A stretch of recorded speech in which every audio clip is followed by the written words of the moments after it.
Bismillahirrahmanirrahiim daawadayaal ku soo dhawaada qodobada wararka ugu doorka roon ee channelka wararka Soomaalida oo aan intiisa badan caawa kaga hadli doono wararkii ugu dambeeyay ee weerarkii ismiidaamin ee ka dhacay xarunta gobolka Banaadir iyo dhaawaca gudoomiyaha gobolka Banaadir. qodobada aad ku maqli doontaana waxaa ka mid ah dhaawaca gudoomiyaha gobolka Banaadir oo loo qaaday dal Carbeed iyo xaaladda gudoomiye Yariisow oo laga dayriyay xog cusub oo laga helay qofka isqarxiyay magaca iyo wixii uu ka shaqayn jiray oo la ogaaday. imise dumar ayay al-shabaab u adeegsadeen weeraro ismiidaamin oo ka dhacay magaalada Muqdisho yaa u fududeeyay qofkii isku qarxiyay gudaha hoolka shirarka. shakhsiyaad caan ah oo baaris ay ku socoto xildhibaan Mahad Salaad oo sheegay in al-shabaab ay la shaqeeyaan mas'uuliyiin iyo howlwadeeno ka tirsan gobolka Banaadir.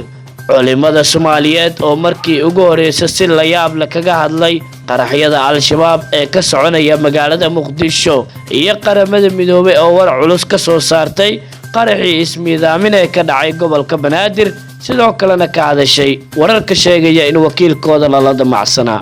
intaasi waxay ahaayeen daawadayaal qodobada wararka ugu doorka roon ee channelka wararka Soomaalida. markana waxaad ku soo dhawaataan iyaga faahfaahsan. daawada haddii aad ku cusub tahay channelka waxaad saartaa subscribe qaybta hoose ee channelkana waxaad inoogu reebtaa aragtidaada.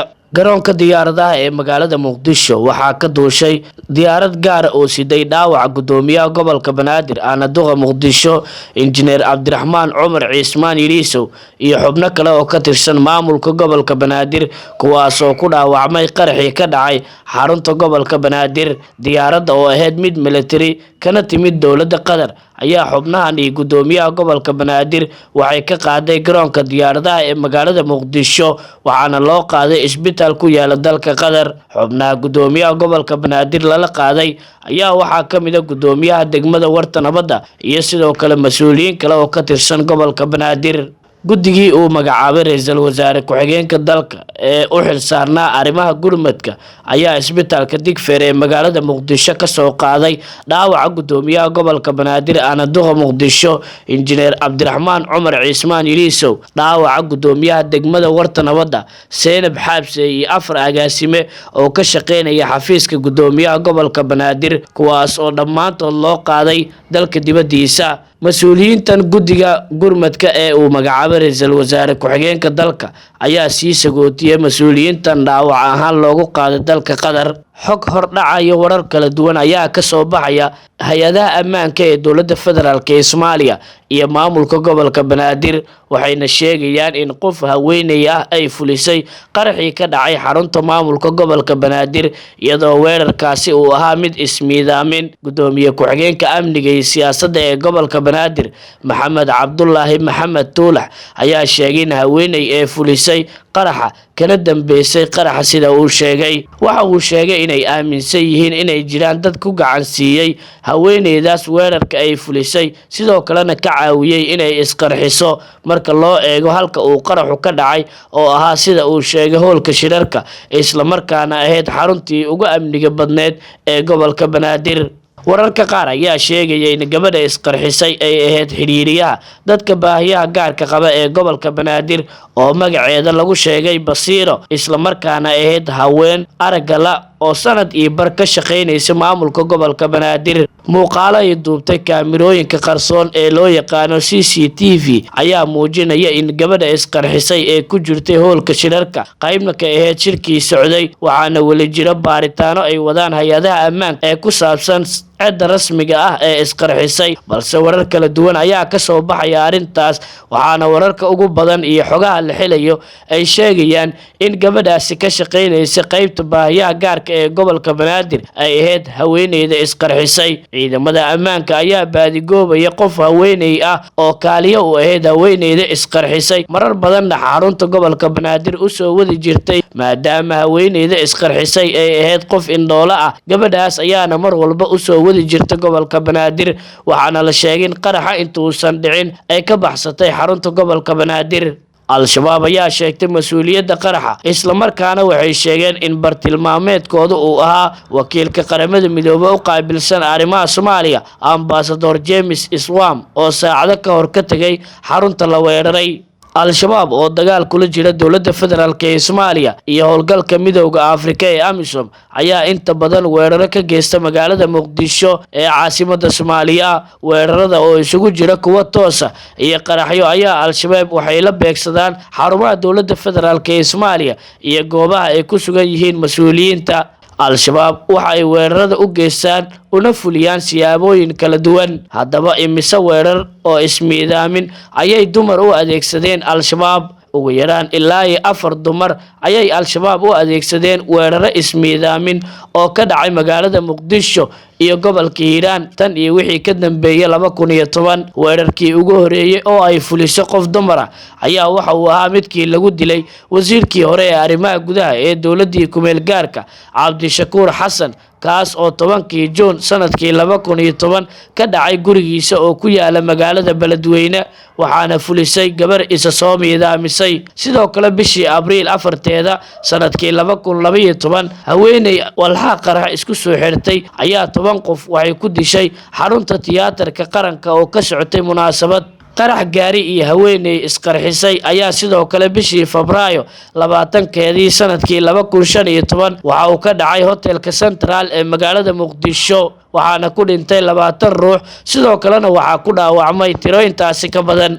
weerarkii afraad oo ay fuliso haweeney ayaa shalay gelikii dambe ka dhacay xarunta maamulka gobolka Banaadir, kaas oo ay ku dhinteen mas'uuliyiin kuna dhaawacmeen mas'uuliyiin kale oo ka tirsan gobolka Banaadir. magaalada Muqdisho waxaa aas qaran loogu sameeyay dadkii shalay ku waxyeeloobay weerarkii ismiidaamin ee ka dhacay xarunta maamulka gobolka Banaadir. salaadii janaasada ayaa dadkaas oo tir ahaan gaaraya ilaa 7 ruux waxaa lagula dukaday masaajidka Isbaahaysiga ee magaalada Muqdisho, waxaana janaasada ka qayb galay mas'uuliyiin ka tirsan dowladda federaalk ee Soomaaliya oo isugu jira wasiiro, xildhibaano iyo maamulka gobolka Banaadir. intaasi kadib waxaa meedka 7daasi ruux oo dhammaantood ahaa mas'uuliyiin sare oo ka tirsan maamulka gobolka Banaadir lagu kala aasay qabuuraha isbitaalka Madiino ee magaalada Muqdisho iyo sidoo kale qabuuraha iskool Buluusiyo ee degmada Xamar Jajab. mas'uuliyiin ka tirsan dowladda federaalk ee Soomaaliya iyo maamulka gobolka Banaadir ayaa si wadajir ah uga qayb galay aaska qaran ee magaalada Muqdisho loogu sameeyay dadkaasi ka tirsanaa maamulka gobolka Banaadir, waxayna tacsi u direen ehelada iyo maamulka gobolka Banaadir. culimadiinka Soomaaliyeed ayaa ummadda Soomaaliyeed iyo ganacsatada ugu baaqay in aan gabaad la siinin lana taageerin al-shabaab iyo Daacish. gudoomiye ku-xigeenka dalada culimadiinka Soomaaliyeed Sheekh Nuur Baaruud Gurxan oo la hadlaya warbaahinta ayaa ganacsatada dhaqaalaha badan siisa al-shabaab ugu digay inaysan u soo hogaamin awaamiirta kuna caadeystay daadinta dhiigga ummadda Soomaaliyeed sida uu sheegay. waxa uu intaasi raaciyay in ganacsatada qaarkood ay si wanaagsan uga qayb qaadanayaan xasuuqa shacabka al-shabaab ay ku hayaan, mar haddii ay dhaqaaluhu bixiyaan al-shabaab waxay dhaqaalahaasi ku soo gataan sida uu sheegay hub iyo qaraxyo lagu leynayo ummadda Soomaaliyeed. qofkii cabsi uu ka qabo al-shabaab awgeed lacag u siiyo waxa uu qayb ka noqday dambiyada ay geysanayaan al-shabaab. sidoo kale waxa uu u sii sahlay in awood ay ku sii lahaadaan al-shabaab magaalada Muqdisho, ayuu yiri Sheekh Nuur Baaruud Gurxan. gudoomiyaha hay'adda culimada Soomaaliyeed Sheekh Bashiir Axmed Salaad iyo sidoo kale mas'uuliyiin ka tirsan hay'adda culimada Soomaaliyeed ayaa dhankooda dhalinyarada Soomaaliyeed ugu baaqay inay ka digtoonaadaan marin habaabinta al-shabaab, sidoo kalena ay la shaqeeyaan dowladda federaalk ee Soomaaliya. si wadajir ah ayay culimada Soomaaliyeed u cambaareeyeen weerarkii ka dhacay xarunta gobolka Banaadir, sidoo kalena waxay sheegeen in aan la aqbali doonin in al-shabaab ay weeraro toos ah ka sii geystaan magaalada Muqdisho. xildhibaan Mahad Maxamed Salaad oo ka mid ah xildhibaanada golaha shacabka ee baarlamaanka federaalk ee Soomaaliya kana tirsan xisbiga madaxweynihii hore ee Soomaaliya Xasan Sheekh Maxamuud ayaa waxa uu dowladda federaalk ee Soomaaliya ku dhaliilay in aysan mas'uuliyad iska saarin amniga magaalada Muqdisho. xildhibaanku waxa uu sheegay in al-shabaab shirka lagula ahaa qaraxii shalay ka dhacay xarunta maamulka gobolka Banaadir, sidoo kalena ay ka dambeeyeen ama al-shabaab ay u fududeeyeen mas'uuliyiin ka tirsan maamulka gobolka Banaadir sida uu sheegay. xildhibaan Mahad Maxamed Salaad ayaa waxa uu sheegay in aysan suuragal ahayn in qof isa soo miidaamiyey uu gudaha u galo xarunta gobolka Banaadir sidoo kalena uu toos u abaaro howl uu ka socdo shir ay ku sugnaayeen mas'uuliyiin sare oo gobolka Banaadir. taas bedelkeed waxa uu sheegay inay jiraan dad u fududeeyay in qofkaas uu gudaha u galo sidoo kalena uu isqarxiyo. madaxweyne Maxamed Cabdullaahi Farmaajo iyo ra'iisul wasaare Xasan Cali Kheyre ayuu ku eedeeyay inay ku mashquulsan yihiin siyaasado kale oo la xiriira duminta maamul goboleedyada iyo handadaada siyaasiyiinta balse ay dayaceen mas'uuliyadda amni ee magaalada Muqdisho. ugu dambeyn ergeyga xogayaha guud ee qaramada midoobay u qaabilsan arrimaha Soomaaliya Ambassador James Iswam ayaa si weyn u cambaareeyay cidii ka dambeysay qaraxii ka dhacay xarunta gobolka Banaadir. war-saxaafadeed ka soo baxay xafiiskiisa ayaa lagu sheegay in qaramada midoobay ay aad ugu xun tahay wixii ka dhacay gobolka Banaadir sidoo kalena ay la qaybsanayso shacabka Soomaaliyeed dhibaatada soo gaartay. waxaan cambaareynaa weerarkii wuxuushnimada oo ay maleegeen kuwa aan qadarinayn nolosha bini'aadamka ee bartilmaameedsanaya dadka ka shaqeeya wanaagga nolosha walaalahooda Soomaaliyeed ee ku dhaqan gobolka Banaadir ayaa lagu yiri war-saxaafadeedka ka soo baxay xafiiska wakiilka xogayaha guud ee qaramada midoobay u qaabilsan arrimaha Soomaaliya Ambassador James Iswam. guud ahaan daawadayaal halkaas ayaan ku soo gabagabeynayaa warkii aad ka daawanayseen janalka wararka Soomaalida. daawada haddii aad ku cusub tahay janalka waxaad saartaa subscribe qaybta hoose ee janalka waxaad inoogu reebtaa aragtidaada sidoo kale waxaad furataa gambaleelka si ay kuugu soo dhacaan wararkii ugu dambeeyay ee la xiriira xaaladda gobolka Banaadir iyo dhaawaca gudoomiyaha gobolka Banaadir iyo baaritaanada ay wadaan hay'adaha ammaanka ee gobolka Banaadir.